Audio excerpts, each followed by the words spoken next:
प्यारे बच्चों, आज हम लोग एलिगेशन और मिक्सचर चैप्टर पर डिस्कस करेंगे और देखेंगे कि इससे रिलेटेड किस प्रकार के प्रश्न पूछे जाते हैं और इसका बनाने का तरीका क्या है, क्या इसका शॉर्ट ट्रिक है।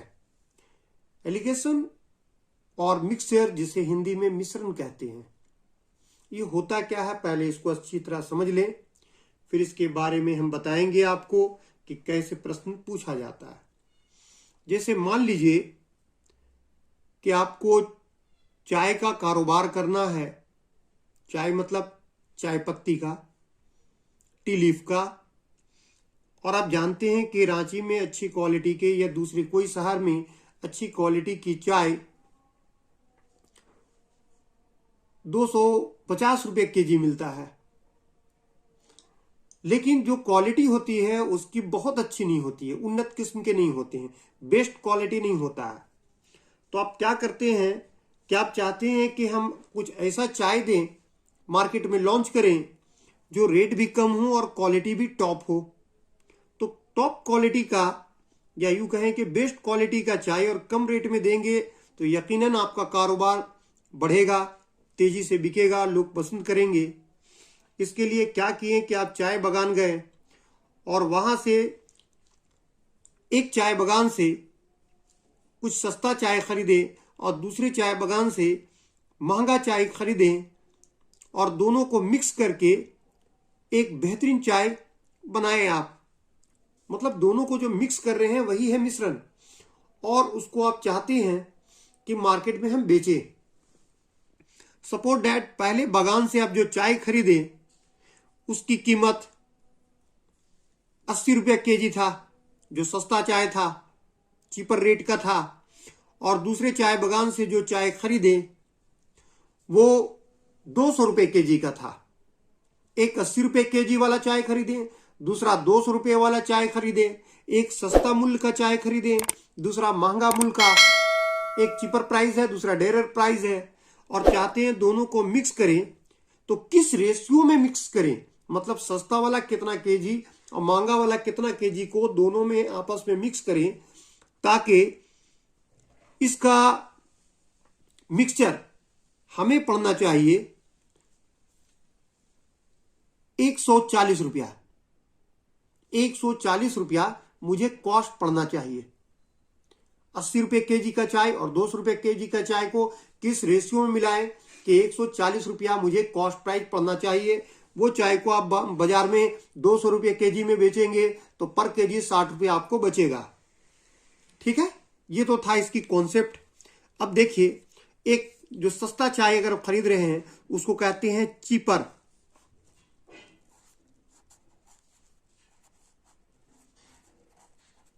चीपर प्राइस,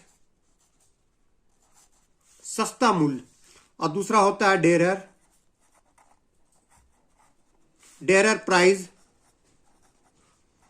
जिसे कहते हैं महंगा। ये हो गया सस्ता, सस्ता मूल्य, और ये है महंगा मूल्य। अब दोनों को आप चाहते हैं मिक्स करें, जो मिक्स करेंगे उसे कहते हैं मिक्सचर। ठीक है, या मीन प्राइस।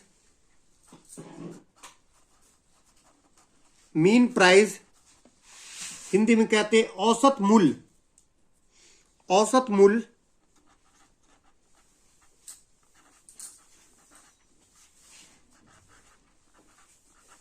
औसत मूल्य। सपोज दैट सस्ता मूल्य का जो था वो था ₹X पर केजी, महंगा मूल्य जो है वो है ₹Y पर केजी, और दोनों को मिक्स करेंगे तो जो मीन प्राइस होगा वो होगा Z पर केजी। ठीक है। अच्छा, अब देखो, क्रॉस करना होता है, इसको इससे, इसको इससे।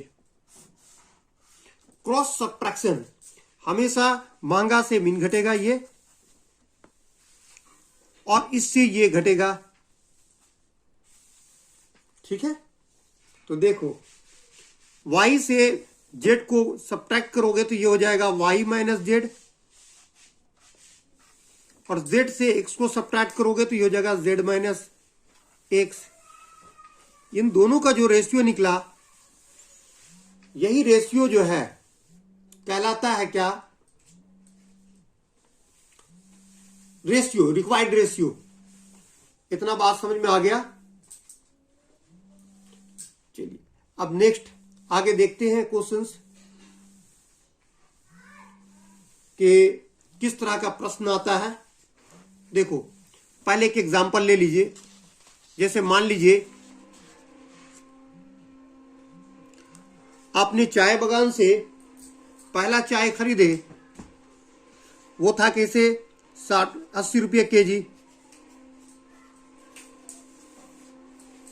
फॉर एग्जाम्पल दूसरी चाय बागान से आपने चाय खरीदे, उसकी कीमत था 200 रुपीज, ये बेस्ट क्वालिटी का था, और आप चाहते हो किस रेट पे, आप चाहते हो 140 रुपीज पर केजी हो। तो आप क्या करोगे, क्रॉस करोगे, क्रॉस सब्ट्रैक्शन। 200 से 140 घटाओगे तो आ जाएगा कितना 60, और 140 से 60 घटाओगे तब भी 180 से 140 से 80 घटाओगे तब भी आएगा 60। ठीक है, दोनों देखो रेशियो कितना आ गया 1:1, 1:1 हुआ। अगर यही होता, मान लो सपोज डैट ऐसा होता कि एक 80 रुपए का खरीदते पर केजी और दूसरा खरीदते आप 180 रुपये पर केजी, और आप चाहते हो कि इसकी कॉस्ट प्राइस 110 रुपया पड़े, तो आप क्या करोगे, क्रॉस सब्ट्रैक्शन करोगे। क्रॉस सब्ट्रैक्शन करोगे तो क्या होगा, 180 से 110 घटाओगे तो आ जाएगा 70, और 110 से 80 घटाओगे तो आ जाएगा 30। 1010 कैंसिल हो गया तो रिक्वायर्ड आंसर आया 7:3। यही आंसर हो गया, इसका आंसर ये था। क्लियर है? इस तरह का सवाल बनता है। अब चलिए पहला सवाल लेते हैं। ये दो एग्जाम्पल आपको हम दे दिए, ये एग्जाम्पल फर्स्ट और ये एग्जाम्पल सेकंड। अब कुछ क्वेश्चंस को देखते हैं।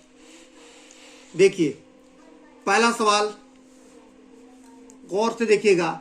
In what ratio must A grocer mix 2 varieties of rice worth ₹5.15 per kg and ₹4.8 per kg so that the cost price of the mixture becomes ₹5.08 per kg। बोलता है कि किस अनुपात पे एक बनिया ग्रोसर है, दो अलग अलग वैरायटी के, दो अलग अलग किस्म के चावल, एक का कीमत ₹5.15 है। एक तरह का जो चावल है, पहले तरह का, उसकी कीमत ₹5.15 केजी है, और दूसरे तरह का चावल है उसकी कीमत है ₹4.80। वो चाहता है कि दोनों को किस रेशियो में मिक्स करें कि उसकी कीमत जो हो, उस मिक्सचर की कीमत ₹5.08 पड़े। क्लियर है? समझ में आ गया? एक तरह का चावल है पहले तरह का, वो पहले तरह के चावल कितना बोल रहा है, ₹5.15। तो ₹5.15 पहले तरह की चावल की कीमत। दूसरे तरह की चावल की कीमत कितना है, ₹4.80। और दोनों का आप चाहता क्या है कि इसकी मीन प्राइस हो वो कितना हो, ₹5.08। ठीक है, मीन प्राइस हमेशा बीच में होता है, जैसा कि आपको हम शुरू में ही बताएं। अब क्या करोगे, पहले तरह का चावल है ₹5.15, दूसरे तरह का चावल ₹4.80, और इसका औसत मूल्य ₹5.08। यह आप तिरछा घटाओगे, ₹5.08 में से ₹4.80 घटाओगे तो यह आ जाएगा कितना, 28 पैसा।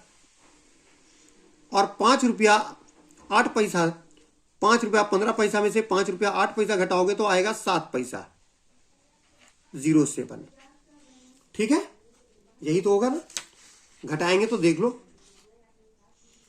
इससे इसको घटाएं तो 28 पैसा, और 5 रुपया 15 पैसा से 5 रुपया 8 पैसा घटाए तो 7 पैसा। अब यहां देखो पॉइंट के बाद 2 डिजिट, पॉइंट के बाद 2 डिजिट कैंसिल, तो ये हो गया सिंपली 28 और ये हो गया सिंपली 7। इसका मतलब 7 का 7, 7 चौके 28। तो रिक्वायर्ड आंसर आ गया कितना? 4:1। मतलब जो 5 रुपया 15 पैसे वाला चावल था वो 4 केजी और 4 रुपया 80 पैसे वाला वो 1 केजी, दोनों को मिला दोगे तो ये 5 केजी की कीमत हो जाएगा 5 रुपया 8 पैसा पर केजी। क्लियर है? चलिए नेक्स्ट क्वेश्चन की तरफ चलते हैं। क्वेश्चन नंबर 2, ये देखिए क्वेश्चन नंबर 2 क्या है, ध्यान से यहां पे लिख देते हैं। 2 एग्जाम्पल के बाद एक तरह से देखा जाए तो 4th क्वेश्चन है। 4th क्वेश्चन को हम सॉल्व कर रहे हैं। क्वेश्चन बोलता है a dishonest milkman professes to sell his milk at cost price but he mixes it with water and thereby gains 25%. The percentage of the water in the mixture is, question क्या बोला? A dishonest milkman, एक बेईमान ग्वाला जो दूध दूता है, दूध का कारोबार करता है ग्वाला। A dishonest milkman, एक बेईमान ग्वाला professes to sell his milk at cost price, वो क्रय मूल्य पर दूध बेचने का दावा करता है। दावा क्या कर रहा है कि हम दूध बेच रहे हैं, वो क्रय मूल्य पर बेच रहे हैं, मतलब जितना में खरीदते हैं उतना ही में बेच रहे हैं। But he mixes it with water, लेकिन वह इस दूध में पानी मिलाता है, दूध में पानी मिला करके बेचता है। एंड देयर बाय गेन्स 25%, जिससे उसको 25% का लाभ होता है। उसको फायदा कैसे हो रहा है? जितना में खरीद रहा है उतना में तो बेच रहा है। आम पब्लिक को यही बोल रहा है कि भाई जितना में हम खरीदते हैं उतना में बेच रहे हैं, लेकिन दूध में पानी मिलाता है ये बात नहीं बताता है, जिससे क्या होता है कि उसको 25% का लाभ होता है। The percentage of water in the mixture is, तो अब बताना है कि उस मिश्रण में कितना परसेंट पानी है। परसेंटेज ऑफ वाटर बोल रहा है उस मिक्सचर में, उस मिश्रण में कितना प्रतिशत पानी है ये पूछ रहा है। तो देखो एक तरफ तो है मिल्क और दूसरी तरफ है वाटर। ध्यान से देखना, जो ग्वाला पहले ही बता दिया गया कि बेईमान ग्वाला है। मान लो 1 रुपया लीटर दूध खरीदता है तो बेचेगा भी उसको 1 ही रुपया। तो जो आदमी दूध में पानी मिलाएगा तो क्या लगता है कि वो बिस्लरी वाटर मिलाएगा, मिनरल वाटर मिलाएगा, वो पानी को खरीद करके मिलाएगा? नहीं, वो कोई भी पानी मिला देता है, उसकी कीमत 0 रुपीस, मतलब उसकी पानी का पैसा कुछ नहीं लगता है। वो दूध में पानी मिला रहा है तो उसकी कीमत कुछ भी नहीं होगा। अब यहां गौर करने वाली बात है कि ये भी कॉस्ट प्राइस, ये भी कॉस्ट प्राइस। दूध 1 रुपया खरीदा, बेच भी रहा है 1 रुपया, लेकिन उसमें पानी मिला रहा, उसको खरीदना नहीं पड़ा, मतलब पानी की कीमत 0 रुपीस। तो ये दोनों कॉस्ट प्राइस है, जबकि ये सेलिंग प्राइस है। तो सेलिंग प्राइस को भी ये सबको एक कैटेगरी में बदलना जरूरी है। ये दोनों सेलिंग कॉस्ट प्राइस है तो ये भी कॉस्ट प्राइस में आना चाहिए। तो इसकी कॉस्ट प्राइस कैसे निकलेगा? तो देखो कितना परसेंट प्रॉफिट हो रहा है इसको बेचने पर? 25%। तो 100/125, 100 में 25 जोड़ दो तो 125, उससे ये कर दो तो ये निकल जाएगा। अब यहां देखो 25 चौके 100, 25 25 125। क्लियर है? चलिए अब क्रॉस कीजिए। 4/5 में 0 घटाओगे तो 4/5 आएगा, और 1 में 4/5 घटाओगे, 1 में घटाओगे 4/5 तो क्या होगा वो देखो। 4/5, 1 में घटाओगे 4/5 तो 5 का 5, 5 में से 4 गया तो 1 1/5, नीचे से 5 5 कैंसिल हो गया, तो रिक्वायर्ड आंसर है 4:1। लेकिन हमें ये निकालना था ना परसेंटेज। अगर इस रेशियो बोलता तो ये आंसर हो जाता, बट यहां परसेंटेज निकालना है कि उस दूध में, उस मिक्सचर में कितना परसेंट पानी है। चलो कोई बात नहीं है, इसकी अगर परसेंटेज निकालना है तो पानी की परसेंटेज, पानी इस तरफ है ना, अब पानी कितना दिया है 1/5, तो 1/5 जो है 1/5 पानी आया, इसको 100 से गुना कर दो, 5 का 5, 5 20 100, इसका मतलब है 20% पानी है। 80% दूध है और 20% पानी है। क्लियर है? समझ में आ गया? किसी को कोई दिक्कत कहीं पर भी है तो बताइए। ठीक है, ये 4 एग्जाम्पल हमने बताए आज, और उम्मीद है कि मिक्सचर और एलिगेशन का जो डॉट होगा वो क्लियर हो गया होगा। अब अगले क्लास में हम और कुछ क्वेश्चंस आपको बताएंगे, डिफरेंट क्वेश्चंस, और वैसे सवाल जो लगातार एग्जाम में पूछे जाते हैं, वैसे सवालों को हम लेंगे और उस सवाल को बनाकर हम दिखलाएंगे। अगर किसी को कोई दिक्कत हो, कोई डाउट हो, कुछ पूछना हो तो कमेंट के जरिए आप मुझसे कांटेक्ट कर सकते हैं, मुझसे पूछ सकते हैं। ठीक है, चलिए, थैंक यू।